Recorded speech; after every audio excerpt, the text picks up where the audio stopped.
미국의 총장 목사님이 미국에서 열심히 일하다가 한국 아신대학교 총장으로 부임했어요. 그래서 이분이 나이가 좀 지긋해요. 우리나라로 얘기하면은 할아버지지요. 근데 이분이 이제 학교에 어떤 기재를 사기 위해서 이제 그 가게에 들어갔어요. 굉장히 비싼 기재입니다. 학교 기재예요. 살아가서 딱 들어가니까 기재를 받는 아가씨가 할아버지 안녕하세요 인사하고 할아버지 뭐 드릴까요? 그래요. 근데 그 말 한마디에 이 아신대 총장인 아무개 그 총장 이름은 제가 안 밝힙니다. 이분이 화가 났어요. 나는 자네 같은 손녀 둔 일이 없네 그랬어요. 그러니까 왜 아가씨가 나한테 할아버지라고 하느냐 이 말입니다. 사실 할아버지라고 부르는 것은 할아버지같이 보이니까 할아버지라고 부른 건데 실수한 거예요. 그래서 여러분들도 좀 연세 들은 사람이 할아버지 같아도 할아버지라고 얘기하지 말고 좀 그렇다고 젊은 오빠라고 얘기하라는 말은 아니에요. 기왕이 누구나 마찬가지예요. 여자분들에게도요. 참 얼굴이 이렇게 나이가 많이 들어 보이느냐고. 그 할머니 같이 결혼도 안 했는데 아주머니 같이 이렇게 얘기하면요. 기분이 확 상하는 거예요. 사실도 사실로 얘기하지 않을 때는 안 해야 돼요. 그렇지 않아요? 우리가 일반적으로 항상 사실을 사실대로 얘기해서 좋을 때도 있지만 사실을 사실대로 얘기하지 않고 그냥 입을 다물고 있는 것도 좋아요. 그리고 사람을 대할 때는 기왕이면 예쁘다고 하면 어느 여자가 예쁘다라고 하는데 나를 놀려 해도 기분은 좋아요. 여러분 그렇지 않아요? 우리 여자분들 물어봅시다. 예쁘다고 하는 게 좋아요? 왜 그렇게 못생겼느냐고 얘기하는 게 좋아요? 예쁘다고 하는 게 좋지요. 그게 아첨 떠는 말 같아도 기분은 좋은 거라 이 말입니다. 그러니까 여러분이 정치자라고 하면 참 매력 있게 보인다고. 그 말을 할 수 있잖아요. 외적으로 아름답고 안 아름답고 체형이 날씬하고 날씬하지 않고가 중요해. 내가 볼 때 당신도 매력 있게 보인다 하면은 기분이 좋은 거라 이 말입니다. 예쁘다는 것은 오래 안 가도 매력 있는 것은 오래 가는 겁니다. 그래서 우리는 항상 우리 가까이 연관된 사람에게는 항상 뭘 찾으려고 힘써야 돼요? 매력을 찾으려고 힘써야 됩니다. 그래야 좋은 관계 속에서 오래 지속될 수 있고 떨어질 수 없는 관계 같으면 행복하게 살 수 있는 것을 선택하는 게 삶의 지혜이기도 합니다. 말이라는 것은 글은 잘못 쓰면 지울 수 있지만 말이라는 것은 취소가 안 돼요. 한번 하고 나면 취소가 안 돼요. 이 총장이 그 좋은 기재를 살려고 왔다가 할아버지라고 하니까 나 자네 같은 손녀 둔 일 없냐면서 화가 팍 나서 나와가지고 다른 데 가게에 가서 비싼 학교 기재를 사왔어요. 그 말 한마디 때문에 그냥 안녕하세요. 뭘 드릴까요? 해서도 좋아요. 근데 그분은 자기가 아무래도 나이 들어서 한국의 총장으로 왔다는 것에 대해서 항상 컴플렉스를 가지고 있는 거예요.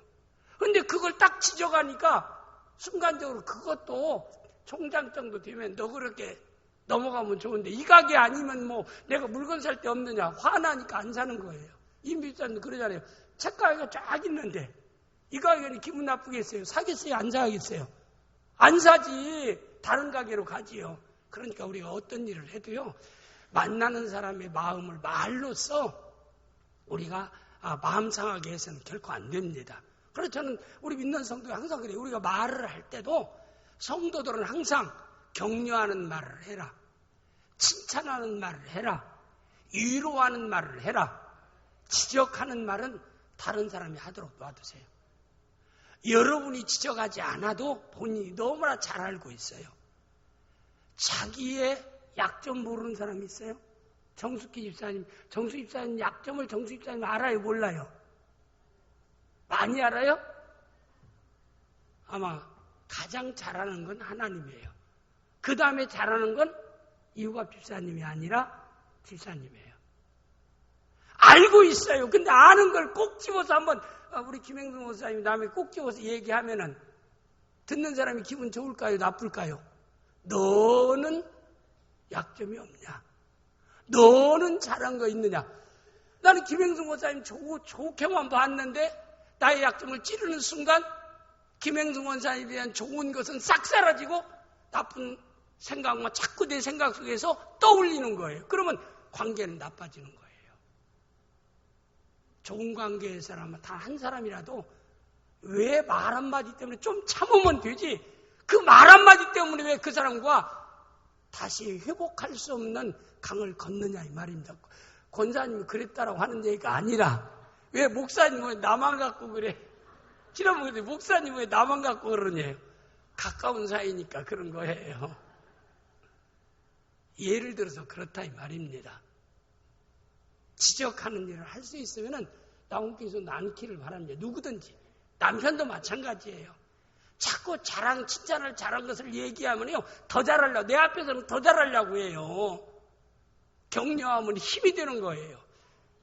아내에게 가정에서 격려받지 못하고 칭찬받지 못하는 사람이 어찌 밖에 나가서 격려받고 칭찬받고 어떤 일을 해낼 수 있겠습니까? 사랑하는 가족을 세워줘야 할 사람은 가족입니다. 낙원교인들을 세워줄 사람은 낙원교인들입니다. 다른 사람들이 안 세워줘요. 서로가 서로를 세워줄 수 있는 아름다운 공동체를 이룰 수 있기를 주님의 이름으로 축복합니다. 참 보는 게 참 중요해요. 제가 알고 있는 어느 목사님도 이분이 나이가 좀 지긋해. 60대 초반인데 60대 초반을 지긋하다. 지긋한 나이지. 60대 초반이니까. 이분이 지역에 부흥회를 인도하러 갔어요. 근데 오래 10년 만에 부흥회를 초청한 목사님을 10년 만에 만났어요. 근데 그 목사님은 50대 중반 목사님이에요. 지방에서. 그런데 터미널에서 딱 덤에 내려가지고 가는데 목사님 왜 그렇게 늙으셨어요? 그러게 처음 보자마자 10년 만에 만났는데 목사님 왜 그렇게 늙으셨어요? 하는데 마음이 확 상해가지고 이 목사님 자네는 더 늙어 보이네. 아니 이 사람 50대고 이 사람 60대인데 화가 팍 나니까 다른 말 할 수 없으니까 자네는 더 늦게 보이네. 왜 그런 말, 그러고 나서는 그 교회 가서 집회를 할 때요, 마음이 열리겠어요? 아니, 강사를 초청해놓고 이건 뭐자는 거예요? 사람이라는 게, 말이라는 게, 말 한마디가 천냥빛을 갚는다라고 우리가 말은 참 생각하고 말할 수 있는 사람이 되어질 수 있기를 바랍니다. 남교회 성도 누구에게나 가장 가까운 사람일수록 예의를 지키라고 합니다. 왜? 가까운 사람은 가까이 만나서 가까이 더불어 살아야 되니까. 멀리 있는 사람은 그냥 안 만나면 끝나요. 그러나 가까이 있는 사람일수록 예의를 지켜야 한다. 그래야 좋은 관계 속에서 좋은 관계를 유지하며 살아갈 수 있는 것입니다. 어떤 일을 해도 같이 있을 때 기분이 나쁘지는 않아야 되잖아요. 즐거우면 더 좋고, 그래도 기분 나쁘지는 않아야 되잖아요. 같이 있으면서. 그러기 위해서는 우리가 항상 격려하는 말을 하고 위로하는 말을 하고 칭찬하는 말을 할 수 있기를 바랍니다. 그리고 항상 사랑한다는 말, 고맙다는 말, 그리고 신뢰하는 말을 많이 할 수 있는, 신앙적인 말을 할 수 있는 우리 낙원의 성도들이 되어질 수 있기를 주님으로 축복합니다. 그래서 제가 눈을 얘기하면서 얘기합니다. 이 시각적인 눈, 전 0.7인데 육체적인 눈이 있습니다. 눈이 참 좋아야 돼요. 저는 하나님께 감사한 건 지금도 0.7 정도 되니까 제 나이 정도에서 보면 신문을 제대로 못 봐요. 그래서 저는 안경 쓰나 안 쓰나 신문 그냥 제대로 적은 글씨까지 다 보는 거예요. 그게 너무나 참 감사하지요. 그럼 뭐 이런 설교 준비할 때나 이런 성경 같은 적은 성경도 다 볼 수 있다는 거. 이거 참 세상 살아가면 참 고마운 일 중에 하나예요. 나는 천국 갈 때까지 0.7 이상 안 나빠지면 좋겠어요. 내 욕심인지는 몰라도. 그런데 이렇게 시각적인 눈이 참 좋아야 된다는 것, 밝아야 된다는 것. 그 다음에 두 번째는 마음의 눈이 있어요. 정신적인 눈. 그건 뭐예요? 내 마음에서 보는 눈이 있어요. 이건 분별력, 판단력, 어떤 일을 추진하는 추진력, 이런 것들을 항상 이 마음속에 있는 마음으로 보는 눈이 있어요. 사람은 딱 보면은 우리가 사람에 대한 어떤 평가를 하잖아요. 그 사람의 말을 듣고 또 평가하는 거, 이런 것, 마음의 사람을 바라보는 그 눈을 어떻게 정확하게 사람이, 이 마음의 눈이 어두우면요 어떤 일을 그르칩니다. 그렇지 않아요? 그래서 사실 자녀들이 결혼하기 위해서 배우자를 선정할 때도 부모에게 와서 얘기를 하면 부모는 일단 객관적으로 봅니다. 며느리감이 됐든 사위감이 됐든 객관적인 눈으로 보는 거예요. 그리고 자기 경험에 비춰서 봅니다. 야, 이건 아니다. 그건 뭐예요? 마음의 눈으로 보기 때문에 그런 거예요. 그게 마음의 눈으로 우리 생각해서 결정하는, 아니다? 아, 그래. 내가 볼 때 결혼해도 좋겠다.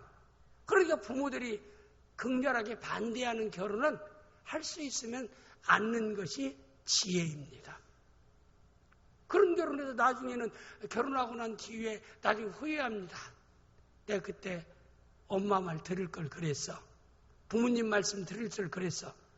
그때 내 눈에 콩깍지가 끼었는가 봐. 그건 뭐냐면 외모만 본 게 아니에요. 마음의 눈이, 분별할 수 있는 마음의 눈이 어두웠기 때문에 그래요. 많은 사람이 사기당하고 속임당하고 경제적인 큰 손실을 보고 난 뒤에 많은 사람들이 후회합니다. 왜 내가 그를 바로 보지 못했을까? 그건 시각적인 거 아니잖아요. 그들의 모든 대화와 모든 거 하나하나에서 분별할 수 있는 우리 마음의 눈, 이것을 우리가 지혜의 눈이라고도 할 수 있어요.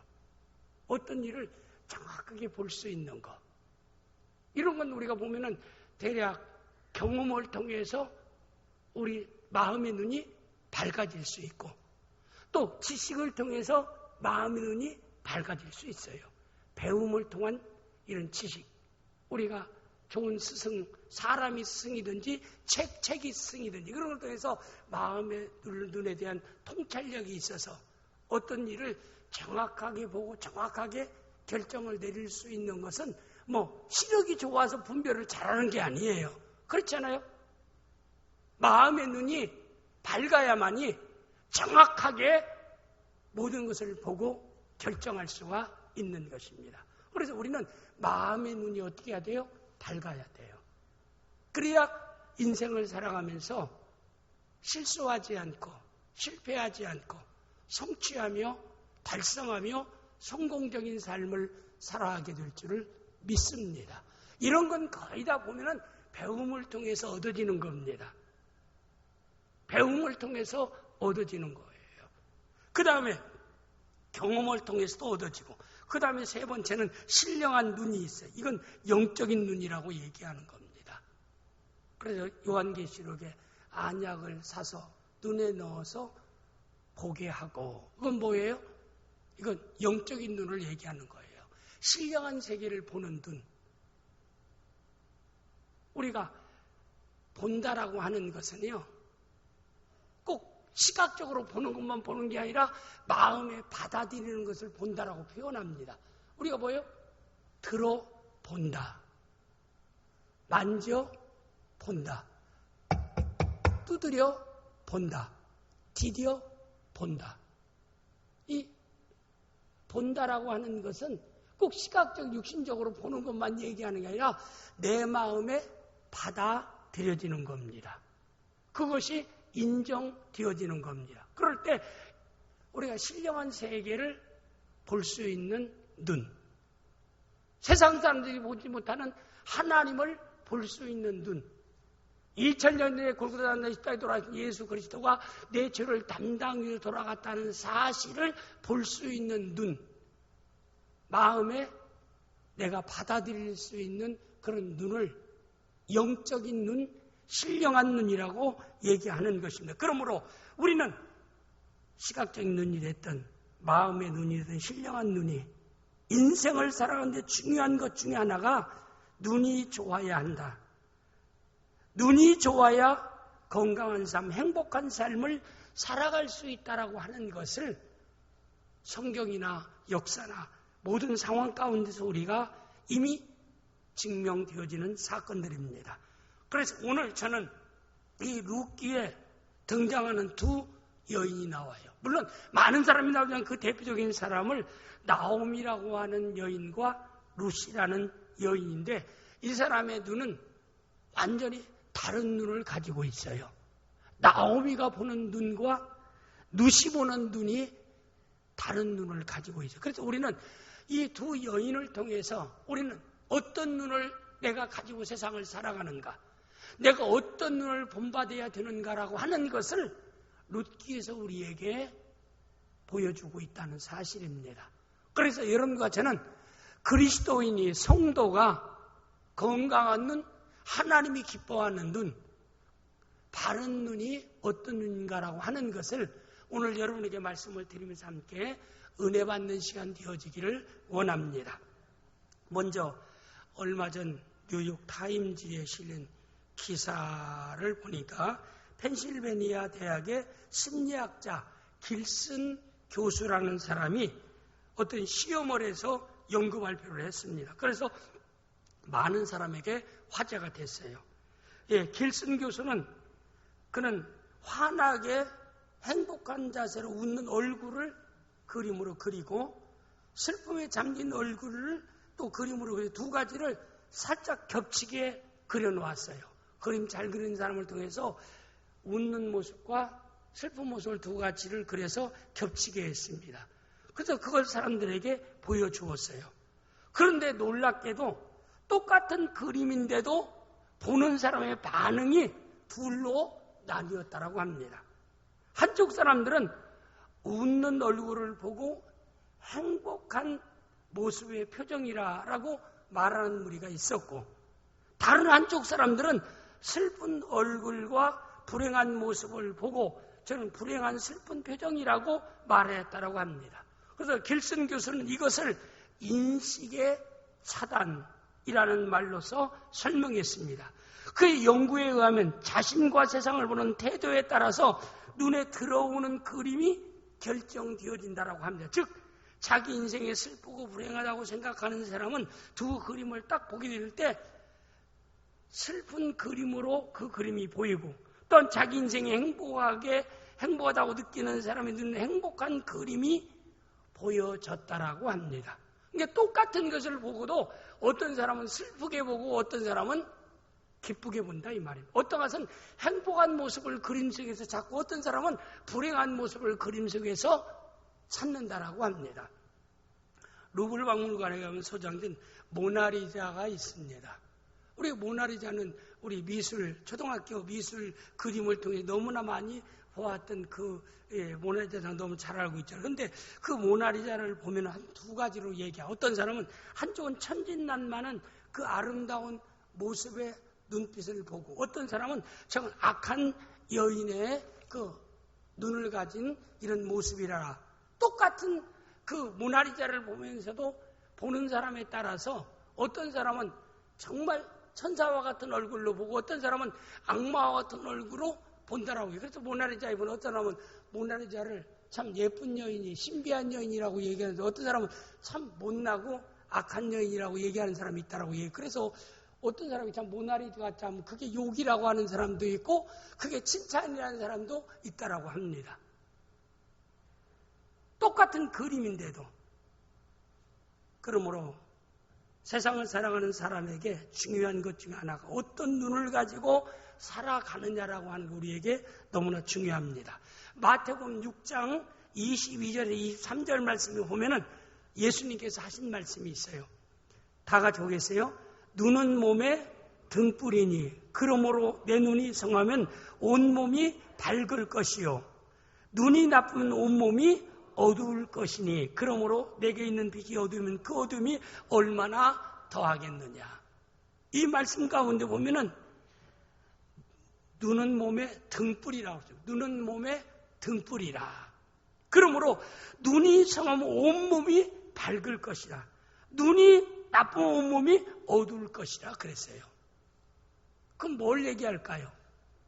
눈이 성하면은 온몸이 밝을 것이다. 눈이 나쁘면 온몸이 어두울 것이다.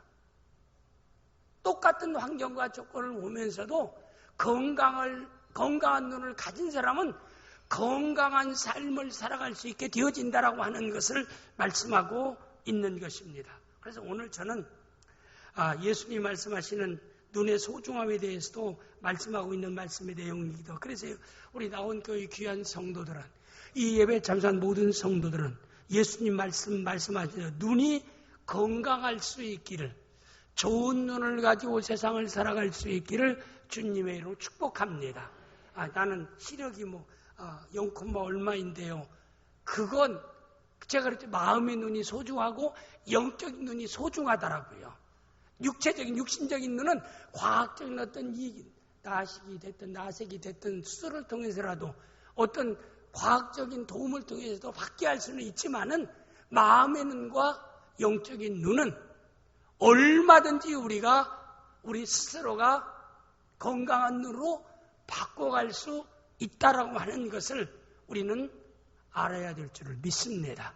그래서 우리 주님이 원하는 대로 우리는 건강한 눈, 성한 눈이 되어서 온몸이 밝은, 온 생애가 나의 삶이 행복해질 수 있는 의뢰로운 역사가 우리 온 성도들에게 주어질 수 있기를, 체험되어질 수 있기를 주님의 이름으로 축복합니다. 오늘 눕기 보면은 눈이 다른 두 여인이 등장합니다. 다르다라고 하니까 한 사람은 눈이 3개고 한 사람은 2개고 한 사람은 파랗고 한 사람은 하얗고 검었고 그런 뜻이 아니에요. 육신적인 눈은 똑같은데 마음의 눈과 영적인 눈이 완전히 다르더라 이 말입니다. 룻의 마음의 눈과 룻의 영적인 눈, 나오미의 마음의 눈과 나오미의 영적인 눈이 완전히 다르더라 이 말입니다. 그럼 여러분은 나는 나오미의 눈을 가지고 살아가고 있는지 룻의 눈을 가지고 살아가고 있는지를 우리가 한번 내 자신에게 한번 이렇게 비춰보고, 할 수 있으면 주님이 원하는 것은 나오미의 눈을 가지고 살기를 주님은 원하지 않아요. 성경이 기록한 것은 룻의 믿음의 눈을 가지고 건강한 눈을 가지고 살기를 원해서 룻이라고 하는 여인에 대해서 이 룻기에서 소개하고 있다는 사실을 알아서 룻의 아름다운 눈을 본받는 우리 귀한 낙원의 성도들이 되어질 수 있기를 주님의 이름으로 축복합니다. 그러면 먼저 나오미의 눈에 대해서 먼저 살펴보겠습니다. 룻기 1장 13절 말씀 보겠습니다. 룻기 1장 13절 말씀. 너희가 어찌 그들이 자라기를 기다리겠으며 어찌 남편 없이 지내겠다고 결심하겠느냐. 내 딸들아, 그렇지 아니하니라. 여호와의 손이 나를 치었으므로 나는 너희로 말미암아 더욱 마음이 아프도다. 후반절에 여호와의 손이 나를 치셨으므로 나는 너희로 말미암아 더욱 마음이 아프도다. 우리 번역에는 너희 때문에 내 마음이 아프다 이렇게 해석되어지는데, 히브리 원어에 보니까 나는 너희보다 훨씬 마음이 아프다. 너도 괴롭지만 내가 너보다 훨씬 괴롭다. 우리가요, 모든 사람들은 다 자기중심입니다.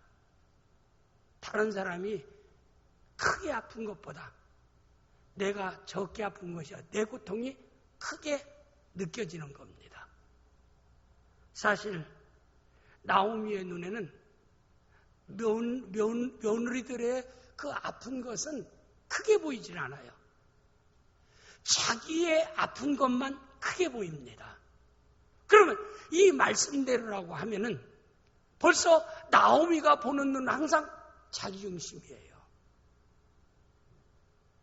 배려하는 마음이나 상대를 위하는 마음보다도 나를 먼저 위하는 마음이 먼저입니다. 그러나 성경에서 우리에게 분명히 보면은 믿음의 눈을 가진 사람 먼저 하나님을 바라보게 되고 이웃을 바라보게 되고 그다음에 자신을 바라보게 되는 겁니다. 이웃에게 베푸는 삶을 사는 것이 나를 위하는 삶입니다. 이걸 성경에서 끊임없이 우리에게 말씀하고 있어요. 내 이웃을 사랑하라. 마음과 그 정성을 다하여 하나님 사랑하고 내 이웃 사랑하라. 이것이 모든 율법의 완성이라 라고 말씀하고 있습니다. 자기를 사랑하지 말라는 말은 아닙니다. 자기를 사랑하되 남을 사랑하는 자가 되어야 한다. 네가 당하는 고통도 생각하지만 너와 관계인 사람의 고통도 헤아릴 수 있는 눈을 가져야 된다 이 말입니다. 그러나 모든 것을 다 자기 중심에서 생각하는 그런 눈을 가진 사람이 나옴이에요. 여러분은 어떻습니까? 여러분이 당하는 고통은 크게 느껴지고 남이 당하는 고통은 크지 않게 느껴집니까? 그건 신앙적인 좋은 눈이라고 말할 수 없는 거예요. 나오이는 분명히 너희 당한 고통보다 내가 더 큰 고통을 누리고 있다. 큰 고통을 느끼고 있다라고 얘기하는데 실제로 따져보면은 그 루시나 오르바 며느리들입니다. 이방 여자가 자기 동족에게 결혼하지 아니하고 다른 민족에게 시집 온 겁니다. 이건 사실 한국에서는 참 필리핀이나 그렇지 않으면 러시아나 뭐 다른데 잘 우즈베키스탄이나 이런 데서 한국으로 국제 결혼해서 온 사람들을 보면은 때로는 그 러브아시아라 해서 이렇게 텔레비에 나오는 거 볼 때는 저는 그건 항상 제가 꼭 봐요. 다른 건 안 봐도 그건 제가 항상 마음에 담고 그 프로를 꼭 봅니다. 볼 때마다 좋은 면만 그래서 그렇지. 그들이 결혼해서 와서 보면은 현 사회에서 그래도 원만하게 결혼 생활을 잘할 수 있는 남자들하고 결혼해서 온 사람은 별로 많지 않아요. 나이 차이가 객관적으로 많다는 거. 경제 능력이 없는 사람에게 온 그들은 너무나 어려우니까 국제 결혼해서 오는 거라. 그리고 그들은 또 학대를 받아요. 문화적인 차이나 이런 식습관에 대한 문제 때문에 굉장히 언어적인 차이에서요. 그것 때문에 학대받는 사람들이 엄청나게 많아요. 노브에나시아에 나오는 사람은 소수에 불과하다 이 말입니다. 한국 땅에서 그들이 고통당하는 것은 엄청나게 많아요. 좀 너무나 안타까운 일 중에 하나입니다. 그리고 어느 정도 비슷비슷한 사람까지 어느 비슷한 위치에서 비슷한 여건에서 결혼한 사람이 거의 없다 이 말입니다. 이걸 볼 때마다 저는 우리 한국의 한국에 미국으로 이민 간 사람들을 보면은 너무나 잘 알지 않아요. 하와이로 맨 처음에 갈 때만 해도 그들은 너무나 우리나라 먹고 살기 어려우니까 미국 가면 뭐 크게 잘 살이라 생각해가지고 몇 달째 배 타고 미국에 가서 옥수수 농장 같은 목화밭 때 가서 정말 엄청나게 노동착취를 당하면서 고생을 합니다. 그러다 보니까 할아버지들이 다 돼서 결혼도 못하고요. 어느 정도 경제력을 좀 갖췄을 때 결혼을 하고 생각하니까 이미 할아버지들이 됩니다. 그러니까 결혼을 해야 하니까 어떻게 한국에 연락을 해서 한국에서 아가씨들을 배우자를 초청하기 위해서 한국에 연락할 때는 현재 자기의 모습의 사진을 보내지 않고 청년 때의 사진을 한국에 보냅니다.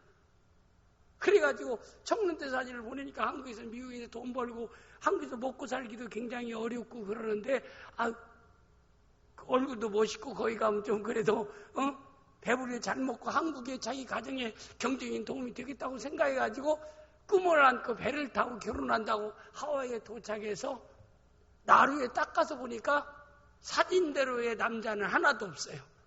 어느 다 늙은 할아버지가 사진 속의 주인공이에요. 여러분이 여자였다라고 생각해 보세요. 이건 물릴 수가 없는 거예요. 돌아설 수도 없는 겁니다. 그러면서 미국 제1세대가 출발했다라고 얘기합니다. 제가 하와이에 갔을 때 그런 가이드가 그런 얘기를 할 때 굉장히 가슴이 아팠어요. 그래도 지금 3세대, 4세대 사람들은 지금 얼마나 한국에서 기반을 잡고 LA 같은 데 기반을 잡고 한국 사람들이 뭐 상호원도 지금 들어가고 하호원도 들어가고 또 뭐 여러 가지로 활동하고 또 재벌들도 있고 보면 참 그래도 지금 성장한 모습이지만 1세대는 그렇게 어렵게 결혼했던 거 생각해 보세요. 우리가 다문화 가정에 대해서는 좀 이해를 하고 우리가 조금 그들을 잘 격려해주고 위로해주고 붙잡아줘야 저는 되리라고 생각합니다. 그들에게 한국에 잘 적응할 수 있도록 하는 일을 해야 된다고 저는 생각해요. 너무나 안타까운 일 중들의 하나입니다. 왜냐하면 우르바나 룻은 자기 나라에 와서도 자기 나라 사람과 결혼하지 않고 유대 사람, 종교도 다르고 모든 게 다른 그 여호와 하나님을 섬기는 자라고 자기는 바알과 아세라를 섬기는 그 신을 섬기는 우상의 나라 사람들이 여호와 하나님 들어보지도 못했던 하나님을 섬기는 그런 집으로 결혼한다라고 할 때는 저는 사정이 있기 때문에 결혼했을 것이라고 생각되어집니다. 결혼했으면은 좀 경제력을 가지고 부귀 좀 부여하고 넉넉하게 모든 사람, 내가 이방 사람하고 그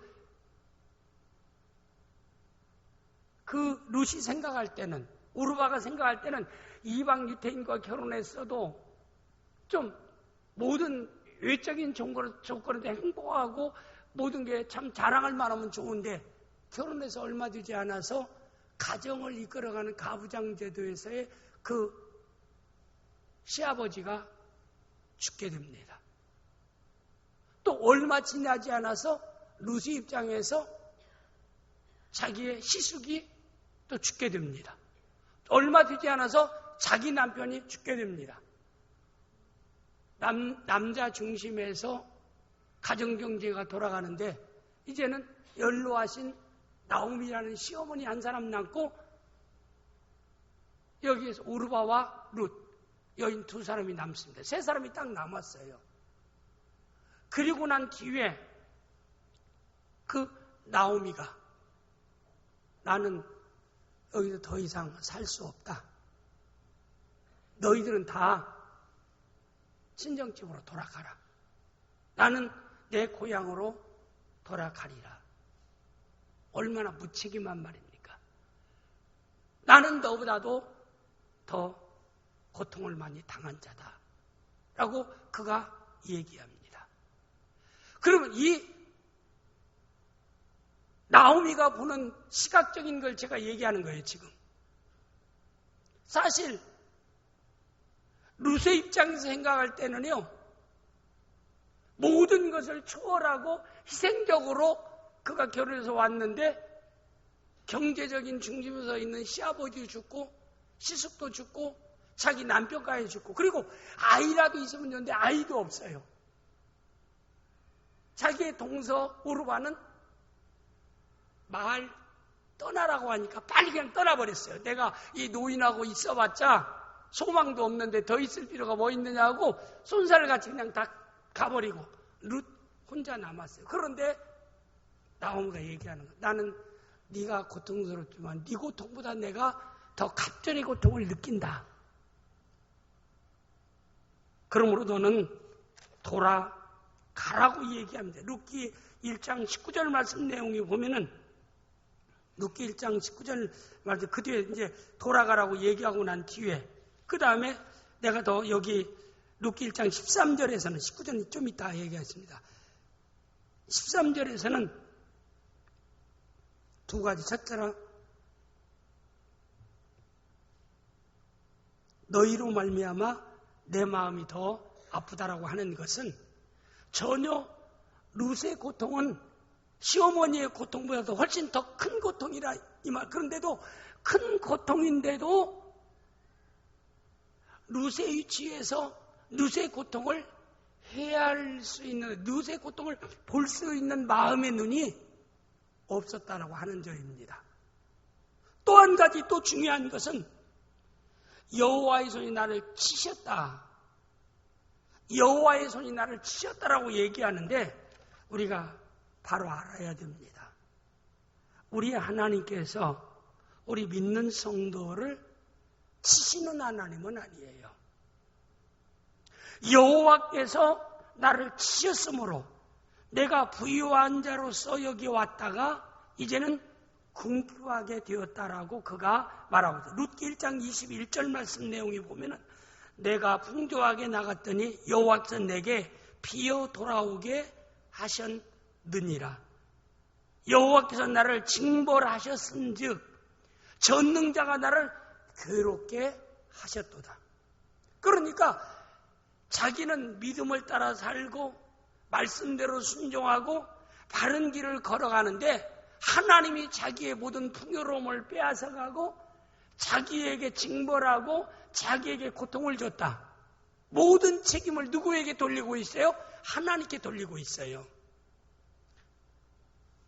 나는 이렇게 괴롭당할 자가 아니고 나는 이렇게 고통당할 자가 아니라 이 말입니다. 이건 불신앙적인 자기를 보는 눈이 없는 것입니다. 또 하나님을 올바로 볼 수 있는 영적인 눈이 없었던 것이 나오미기도 하다 이 말입니다. 그리고 룻기 1장 19절 말씀 내용을 또 보면은 룻기 1장 19절 말씀 내용에 보면 이에 그 두 사람이 이제 룻과 함께 베들레헴으로 갔어요. 베들레헴으로 갔더라. 베들레헴에 이를 때 온 성읍이 그로 말미암아 떠들며 이르기를 이가 나오미냐 하는지라. 10년 만에 베들레헴에서 흉년 들으니까 경제력이 있는 사람이에요. 그 남편이. 그 많은 돈을 가지고 모압이라는 곳으로 이민 떠난 거예요. 뭐 이민 떠날 때는 풍조하게 떠났다라고 얘기했어요. 1장 20 내가 풍조하게 나갔는데 돌아올 때는 모든 것을 다 잃고 이방 여인 룻 하나만 대동하고 10년 만에 나오미가 베들레헴으로 돌아왔어요. 그러니까 베들레헴 사람들이 10년 만에 보니까 그것도 10년 동안 고통을 당한 나오미의 그 모습이 얼마나 초라하게 보였으면 네가 나오미인 것 같은데 정말 나오미가 맞느냐라고 이렇게 얘기합니다. 그럴 때에 여기에서 그렇게 얘기할 때 19절 말씀 내용에 보면은 그가 얘기합니다. 19절 계속 보세요. 이에 두 사람이 베들레헴에 갔더라. 베들레헴에 이를 때 온 성읍이 그로 말미암아 떠들며 이르기를 이가 나오미냐 하는지라. 그 다음에 20절 말씀 보세요. 룻기 1장 20절 말씀 우리 다 같이 시작. 나오미가 그들에게 이르되 나를 나오미라 부르지 말고 나를 마라라 부르라. 이는 적는 자가 나를 심히 괴롭게 하셨습니다. 여기 나를 나오미라 부르지 말고 마라라 부르라. 이 나오미란 말의 뜻은 즐거움이란 뜻입니다. 마라란 말은 마라의 쓴물이란 말도 있잖아요. 마라란 말은 괴로움이라 이 말입니다. 지금부터 내 이름을 나오미라 즐거움이라 부르지 말고 내 이름을 마라라 불러다오. 괴로움이라고 불러다오. 이렇게 얘기하고 있는 모습을 볼 수가 있습니다. 그렇기 때문에 이 나오미가 여기서 보는 눈은 항상 자기중심적일 뿐만 아니라 그는 하나님을 오해하고 있어요. 내가 풍조하게 나갔더니 여호와께서 내게 비어 돌아오게 하셨고 여호와께서 나를 징벌하셨고 전능자가 나를 괴롭게 하셨도다. 그러므로 자기가 지금 이런 어려움을 당한 이유는 베들레헴을 떠나지 않았어야 된다 이 말입니다. 그 하나님을 떠나지 않아요. 탕자가 나중에 아버지께 집에 돌아와서 나는 잘못한 게 없는데 아버지가 나를 이렇게 고통스럽게 했다라고 아버지에게 핑계대는 거나 마찬가지라 이 말입니다. 자기가 설령 하나님께서 그가 하나님께 돌아오게 하기 위해서 징계할 수 있습니다. 그러나 그 징계는 자기가 베들레헴을 떠났기 때문에 당한 징계라 이 말입니다. 하나님께로 돌아오게 하기 위해서 믿음의 사람으로 살아갈 수 있게 하기 위해서. 그러면 하나님의 징계까지 히브리서 12장에 보면은 하나님께서 사랑하는 자녀를 징계하시고 유익을 위해서 징계한다는 말씀이 히브리서 12장 7절 8절 내용이 보니까 너희가 장문 징계를 받게 하면 하나님의 아들과 너희를 우대하며 어찌 아버지가 징계하지 않는 아들이 있으리요. 8절 징계는 다 받는 것이어들 너에게 없으면 사생자여 친아들이 아니니라. 근데 9절 말씀 내용이 보면은 하나님이 유익을 위해서 사랑하는 자를 징계하신다라고 말씀하고 있습니다. 그래서 우리 성도 어려움 당하는 일은 하나님이 징계인데, 징계는 내가 믿음을 따라 살아가는데도 징계하시는 하나님은 결코 아닙니다. 내가 불신앙적인 삶을 살아가기 때문에 때로는 하나님이 신앙적인 삶을 살아갈 수 있도록 징계하는 건데, 징계 자체를 가지고 모든 책임을 자기로부터 회개하는 마음을 갖지 않고 이걸 하나님께 전가하고 고통도 다른 사람의 고통은 헤아리지 않고 자기 고통만 내세우는 그런 사람이 나오미였다라고 하는 것을 여기서 말씀하고 있는 것입니다. 나오미가 분명 룻기 1장 15절 말씀 내용을 우리가 한번 보면은 룻기 1장 15절 보겠어요. 우리 시작. 나오미가 또 이르되 보라, 내 동서는 그 백성과 그 신내게로 돌아갔나. 너도 너희의 동서를 따라 돌아가라. 여기 참 중요한 말을 하고 있어요. 여기 보면 나오미가 또 이르되 내 동서, 우르바는 내가 돌아가라고 하니까 그가 이미 모압 사람, 자기 친정집으로 돌아갔고 그 백성에게로 돌아갔고 그 신들에게로 돌아갔느니라. 모압 백성으로 돌아갔고 모압 백성이 시키는 여기 바알과 아세라 신을 섬기고 우상을 섬기는 그 신흙으로 우상 섬기는 그런 신앙으로 그들이 돌아갔다. 너도 동서를 따라 돌아가라. 할 수 있는 말이냐 이 말입니다. 나오미는요, 베들레헴에서 모압으로 가면서 신앙까지도 이미 굉장히 나약한 상태가 되었어요. 그래서 사실 우리의 오직 구원자는 여호와 하나님이라는 사실까지도 이미 그 마음속에 없다. 하나님이 안 보이는 거라 이 말입니다. 우리를 구원하시는 유일하신 분은 하나님이라는 사실 자체도 나오미는 보이지를 않아요. 그는 항상 마음속에 룻이 돌아가면 어디로 돌아가요 이제는? 사실 그가 베들레헴에서 룻이 나오미에게로 와서 며느리가 되어짐을 통해서 나오미가 고백한 대로 어머니의 백성이 나의 백성이 되고 어머니의 하나님이 나의 하나님이 되실 것입니다. 그건 뭐예요? 이미 룻은 시어머니 나오미의 집에 유대인 가정에 오면서 그는 여호와 하나님을 체험했어요. 그리고 하나님의 말씀을 듣기 시작했습니다. 그래서 그의 눈은 이제는 항상 하나님이 보이는 거예요. 하나님 말씀이 믿어지는 거예요. 참 중요한 겁니다, 여기에서. 근데 나오미가 어떻게 해서 너의 백성으로 돌아가고 나는 하나님 백성이 내 백성이고 하나님이 나의 하나님입니다라고 고백하고 죽는 것 위에 어머니를 떠나면은 나는 벌 위에 벌을 더 받기를 원합니다.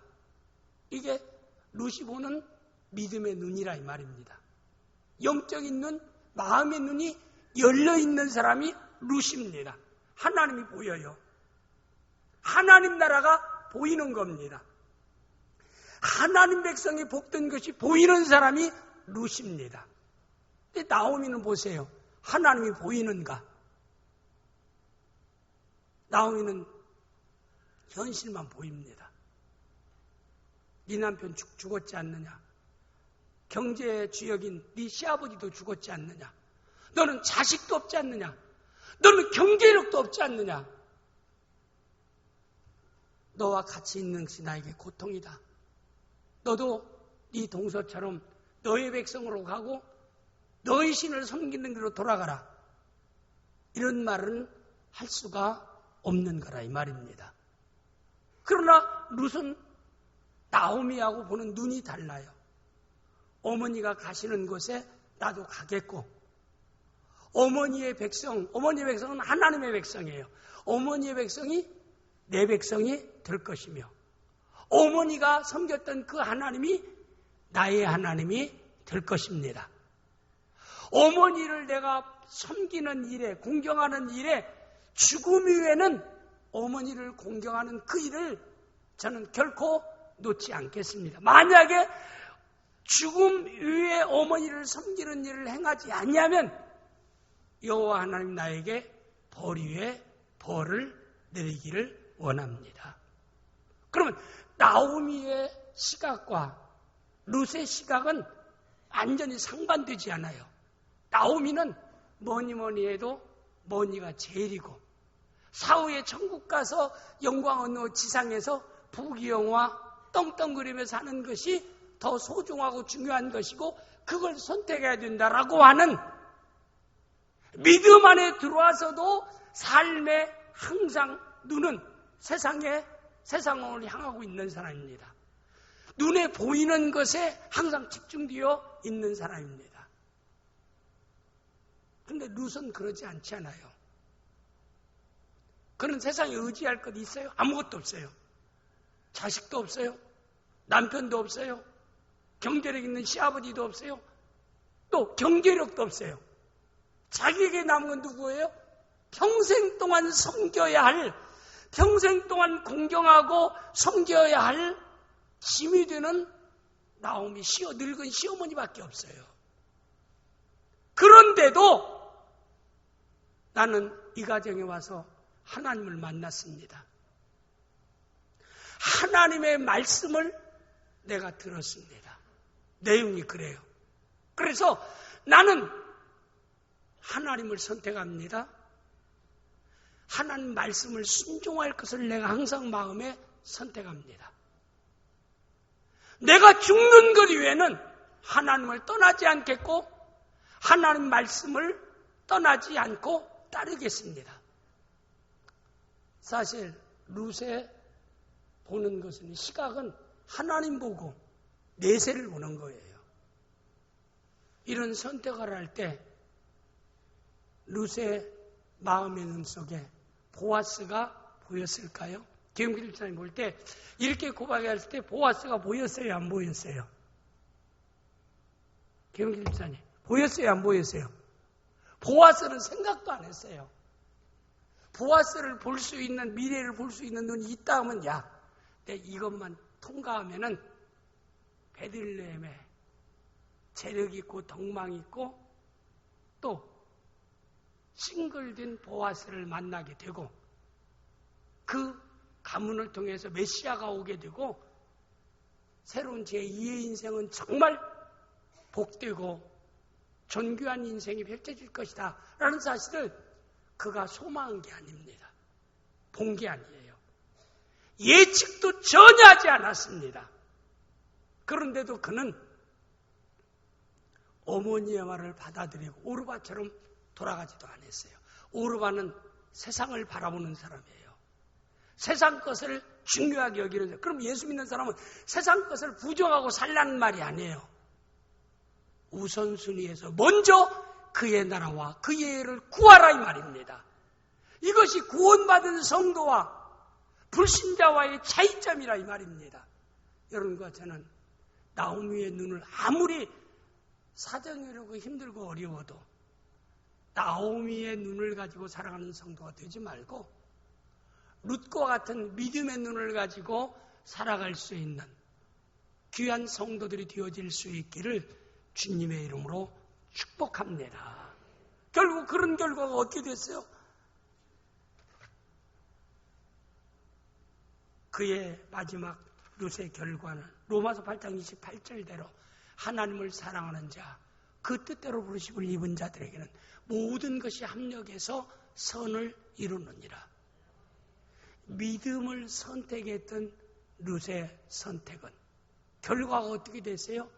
하나님이 좋은 결과를 예비했어요.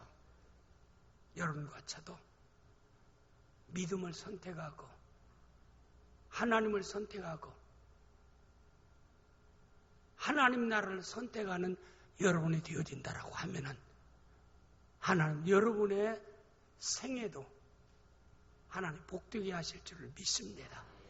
예기치 않는 좋은 일을 하나님 준비하셔서 우리로 하여금 강건케 하시고 풍요롭게 하시고 존귀한 삶을 살아가도록 역사하시는 하나님인 줄 믿습니다. 하나님은 어떤 분이에요? 나오미처럼 우리를 괴롭게 하시는 하나님이 아니에요.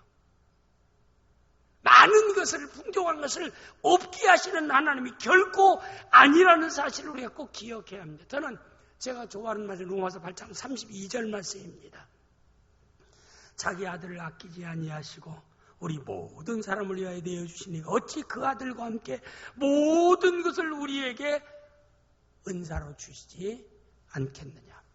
마태복음 7장 7절 이하에 너희 아들이 떡을 달라는데 돌을 주며 생선을 달라는데 뱀을 줄 자가 있겠느냐. 악한 자라도 자기 자녀에게 좋은 것을 줄 줄 알거늘 하물며 하늘에 계신 너희 아버지께서 구하는 자에게 좋은 것을 주시지 않겠느냐. 믿음의 눈을 가지시고 하나님이 기뻐하는 룻과 같은 눈을 가지시고 세상을 살아갈 수 있는, 현재 힘들고 어려워도 모든 불행을 내 혼자 짐으로 지고 걸어가는 내 현실이라 할지라도 룻처럼 믿음을 선택할 수 있는 귀한 성도들이 되어질 수 있기를 주님의 이름으로 축복합니다. 기도하겠습니다.